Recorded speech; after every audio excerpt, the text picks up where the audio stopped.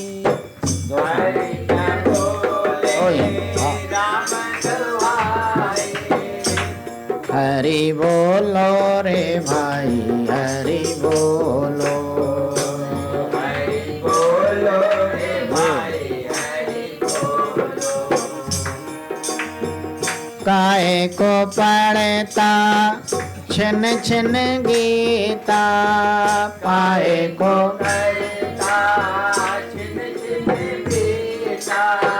हरि भजन से सब कुछ होता हरि भजन से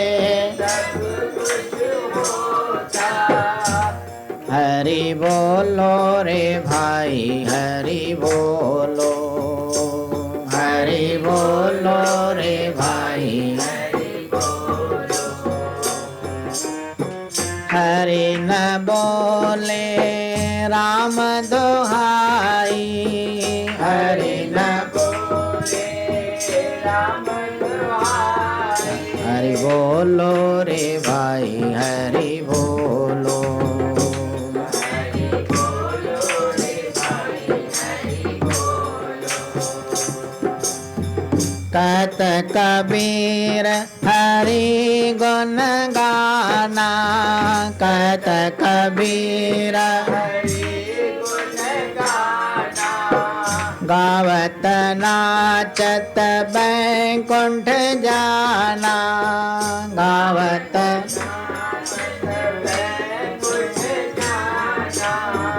कहत कबीर हरि गुण गाना कहत कबीर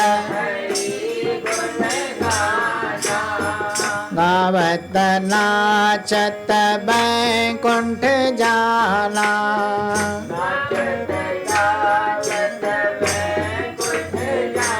हरि बोलो रे भाई हरि बोलो रे भाई हरि बोलो हरि न बोले राम दुहाई हरि न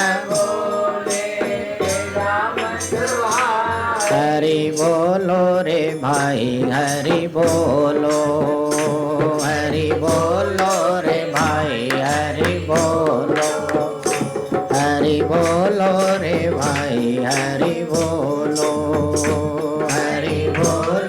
रे भाई हरि बोलो रे भाई हरि बोलो रे भाई हरि बोलो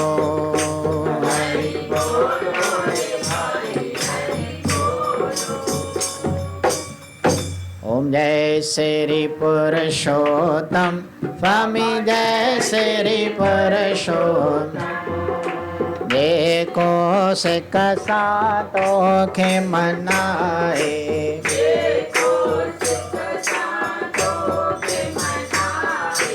पाए पद उत्तम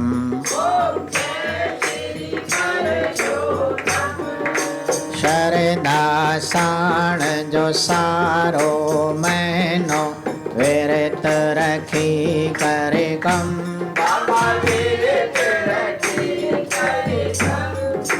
दया धरे पुरुषोत्तम पंहिंजी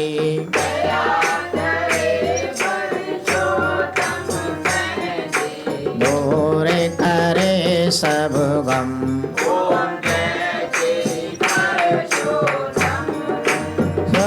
सुबह सवेल उथी जे को भी याद करे दम दम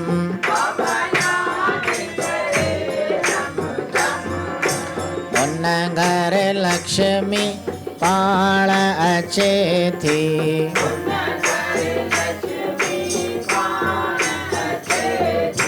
रोज करे शम शम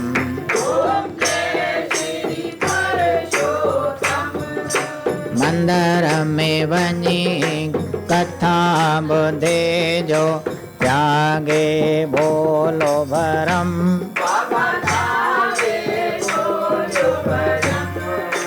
उन जे मथा पुरुषोत्तम वर के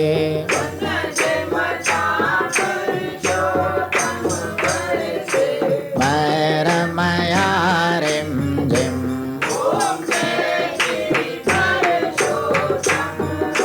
भगति करे जो पुरुषोत्तम जी पाए सुखदायम।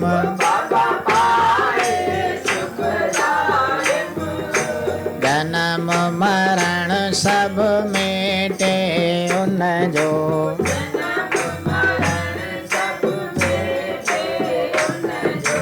नालो करे कायम।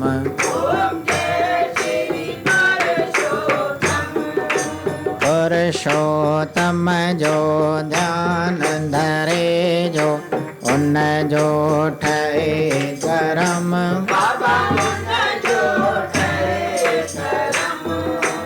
आदि अंत में रहे सदाई।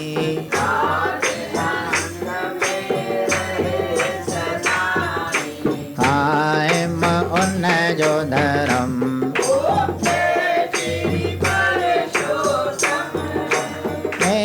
सारथी पुरुषोत्तम जी जे को करे हरदम।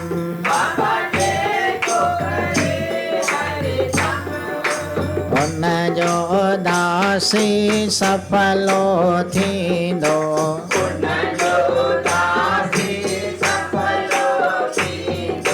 जग में मनुष्य जन्म।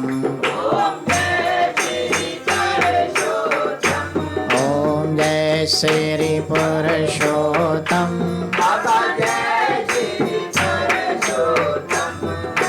जे को सिक सां तोखे मनाए।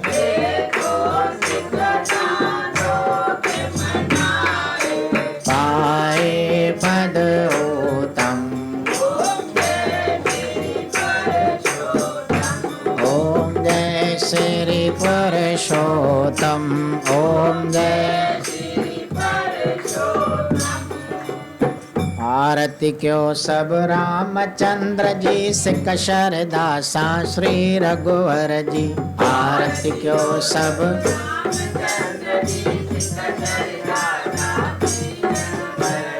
सिक शरदा सा श्री रघुवर जी।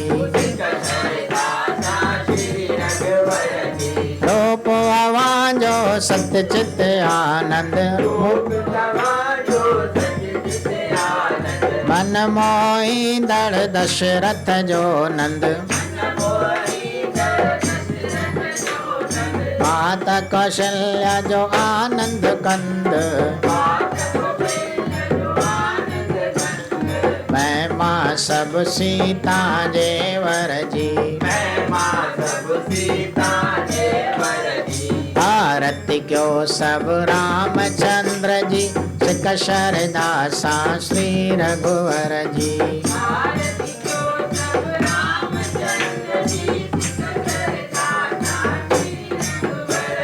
शरण विभीषण तुझे आयो। उन जो कयो तो लायो सजायो। शबरीय जो तो शान वधायो। सेवा पास पई पवन पुत्र जी। निर्गुण सरगुण रूप अवांजो। वर्णन कन था शास्त्र तवा। ज्ञान देई भरो भाग असांजो। सेवा कयो सब तुझे मंदिर जी। भगतन जो आही हितकारी। पूजे थी सब सृष्टि सारी, महिमा वेदन आए उचारी। या उदासी अपरंपर जी, या उदासी आरती क्यों सब रामचंद्र जी, सिख शरदासा श्री रघुवर जी। आरती क्यों सब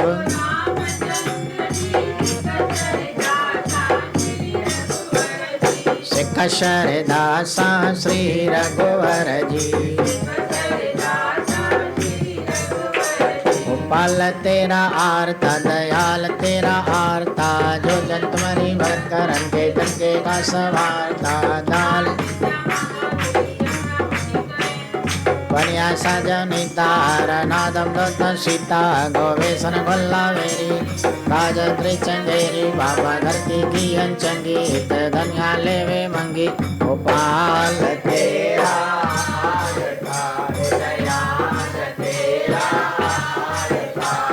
संगन गीतन घंटन गीतन फूलन गीतन खबर आरती गोद करे पर सुंदर के कपुरंदर के पंजाबी थाना दे पदे आलम कुंडम मस्त गुलावे ओद गुलाल देव कुली मल देवन के कुल मंगल ओद गुलाल देव कुली मल देवन के। जय श्री चंद पर खाबते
थोड़ा पुठियां देख के मथे वाले कहा पुठियां दे सदो बस।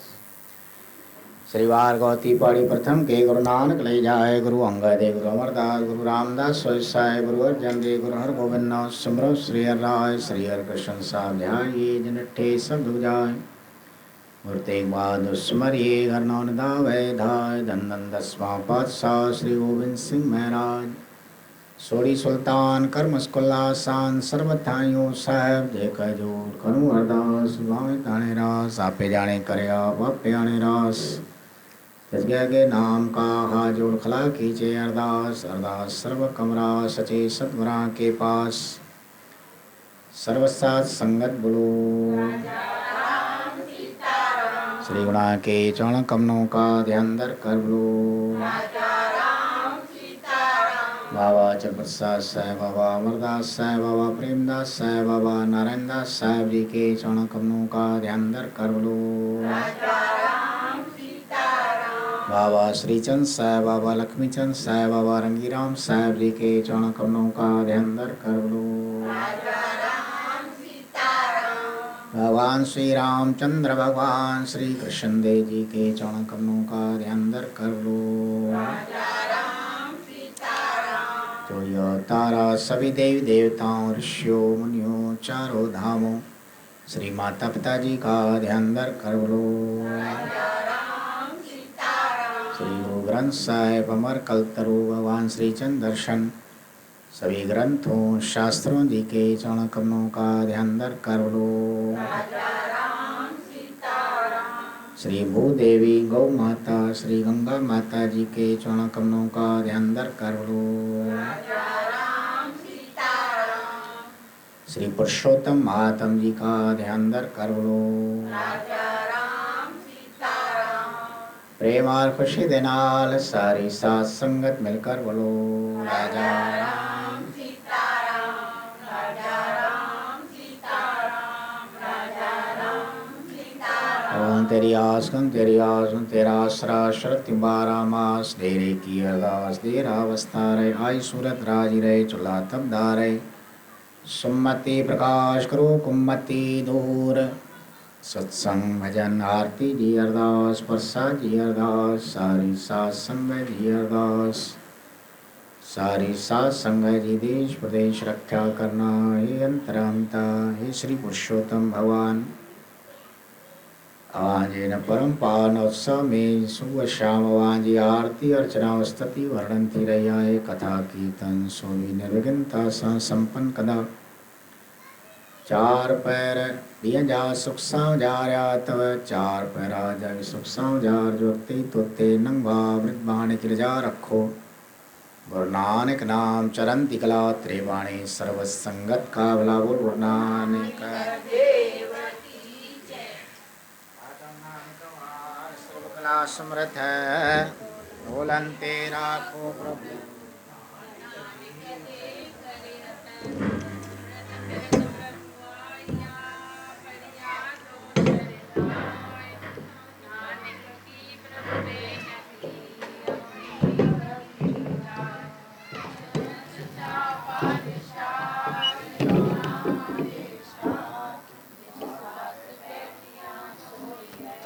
सबना दावेसा ओए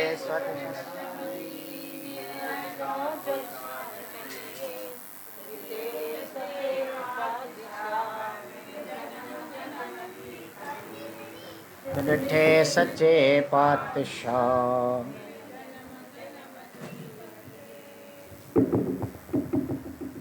डिठे सच्चे पातशाह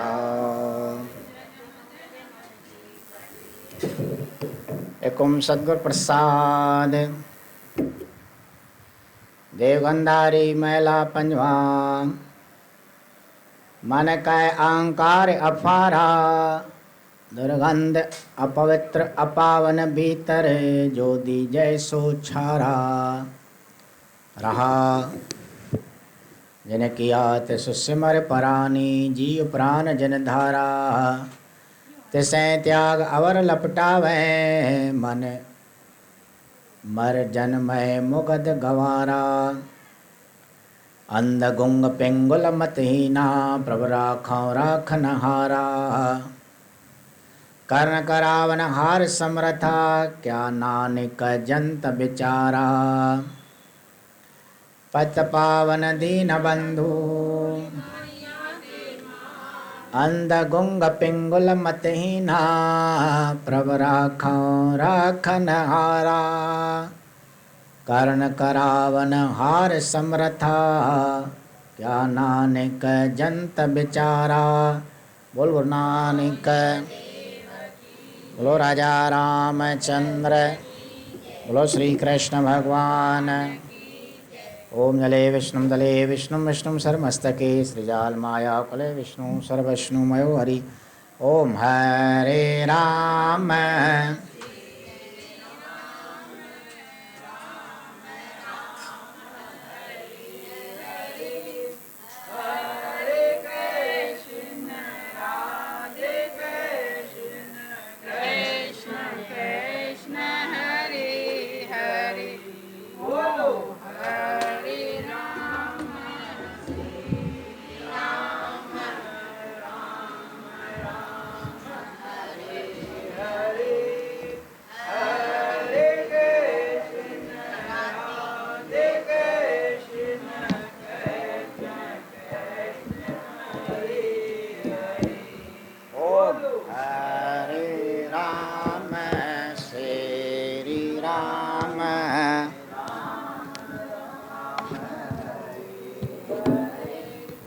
हरे कृष्ण राधे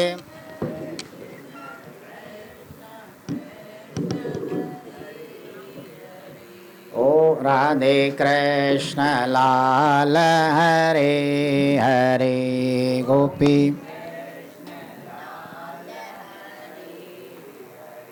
बोलो हिंदू सनातन धर्म धर्म की अधर्म का प्राणियों में विश्व का बोलो श्री गंगा मैया लाल कयो